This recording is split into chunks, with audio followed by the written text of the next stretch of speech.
Look at the person beside you. Look. Look. Think of your best friend, someone you spot in the hallways, or even someone you don't even talk to.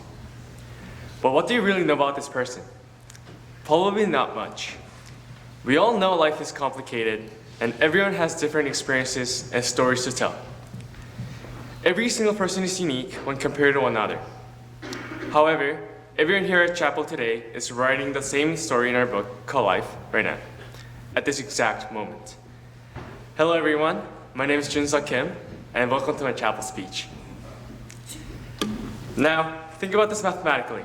The probability of you sitting next to the person beside you is almost zero.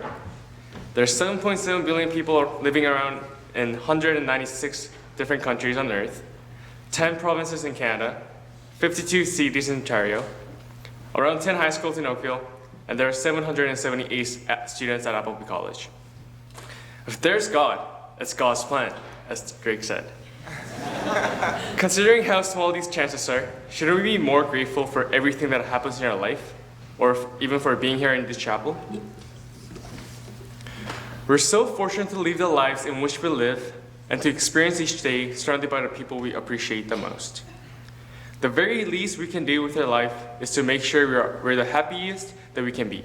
And one way in doing so will be finding your passion. Passion is specific towards each person and can be compared to each chapter of your book of life, which is very different for each person and can only be meaningful to you.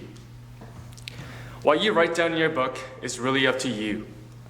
Each chapter can include different things such as singing, dancing, playing a specific sport, reading books, learning something new, or even playing League of Legends. Or you can even decide to do nothing.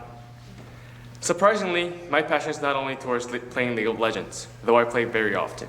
Well, I enjoy playing it, but I get bored of it sometimes. Having a passion for something means you can do it all day long without getting bored while feeling happiness doing so. My passion is singing.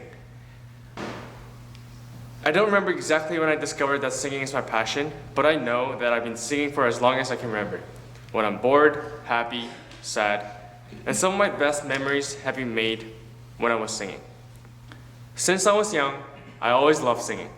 It made me happy, and the fact that people around me told me that I'm somewhat decent at singing made me want me to sing more. I sang whenever there was a chance for me to sing, in the shower, when nobody was home, or at karaoke nights with my friends. However, I didn't sing in front of my family or other people because I was scared that I was going to get judged or feel ashamed of it. So when I was younger, I didn't consider singing as my passion. It was just a little hobby that I enjoyed doing. It was probably in grade 7 when singing became my passion. It was a New Year's Day, and my whole family went to karaoke place after the countdown near my house. When my uncle grabbed the mic and started singing his go-to K-pop song, everyone was in shock with how well he could sing. I wanted to be like him. I wanted to be someone singing with the voice of an angel under the spotlight with applause from the crowd.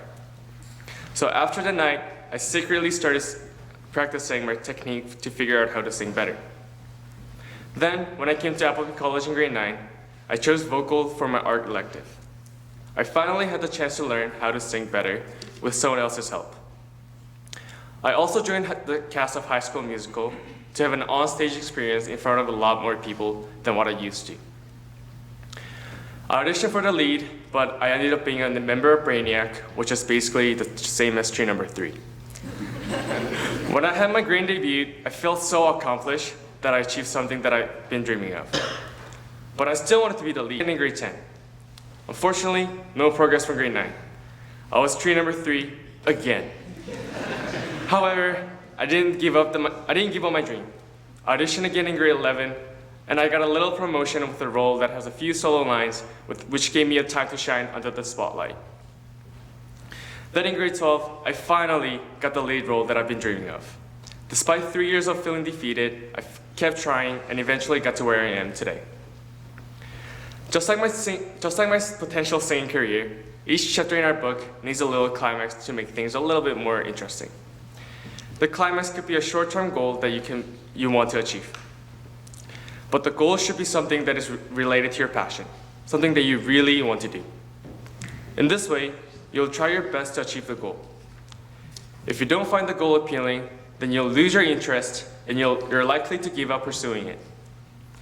So do something that you really want to do instead of doing what other people tell you to do.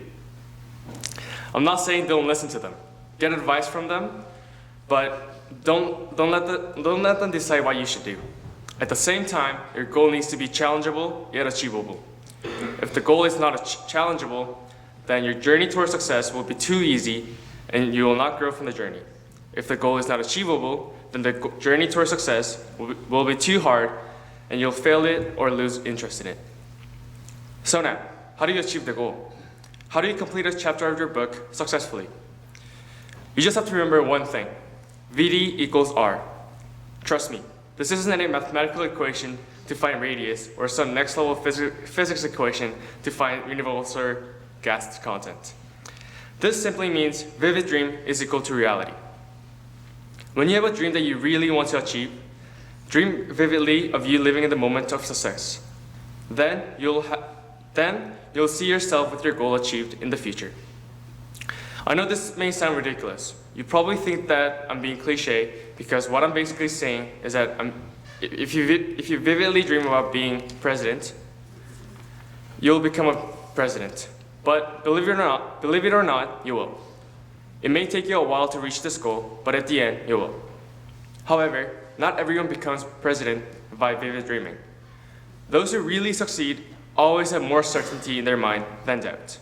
When it comes to a challenge, most people think about the concerns and worries. This makes people less confident towards their goal. How are you going to achieve the goal if you don't have enough confidence in yourself? So try your best to be confident, and don't let the concerns and doubts overwhelm you, despite how scary they may seem in the moment. Now going back, I came to Appleby in grade 9 as an international student. The first person I saw on campus was the Pulse House prefect. He was a great person. In my eyes, he had everything that I was lacking. He became my role model. I wanted to be just like him when I'm grade 12. Despite my desire to become the Pulse House prefect, I didn't have the certainty that I will achieve the goal I set. In fact, I was more scared to be a prefect than not becoming a prefect, with all the questions in my head like, what if this and what if that? With all the doubts about myself, I finished grade 9. Due to the doubts, I couldn't move forward to achieve my goal. I was just wandering around the same headspace over and over. Then one day, I finally decided to change my mind about my dream. From I want to be the Pulse House prefect to I will be the Pulse House prefect. I started vivid dreaming of myself being a Pulse House prefect every time I saw him. Seeing him gave me motivation to work harder to achieve my goal. Now obviously, vivid dreaming wasn't the only thing that allowed me to ascending up here today. A lot of hard work and putting myself out there was necessary too. However, without visualizing myself in this position, I wouldn't have had the determination to keep pushing forward or get over the obstacles that were placed in my way. Finally, we come to the end of my chapel speech. Each of us have a chapter in our book with the title VD equals R now. But the next page of your book is empty. Starting from this page, each of us will write down our own story. And this will all be different from one another in this chapel. What you write down is really up to you. But remember, the blank space is all yours. So dream. The truth of life is simple. You'll only earn what you imagine. So imagine. Imagine something creative and constructive. Get rid of all the worries and concerns. Hope and belief are what you really need. No matter what your dream is, don't be ashamed of it. Don't be ashamed of what other people tell you. As our father figure of Pulse House, Mufasa, once said, believe in yourself and there will come a day when others will have no chance but to believe with you. Dreaming vividly about yourself, achieving your goal is the strongest method to reach your goal. So visualize yourself. The vivid dream in your dream will be your reality. Remember, VD equals R. It will bring opportunities to achieve the goal like destiny. Dream, it becomes your reality. Thank you for listening, and would you please rise and sing Hymn 100?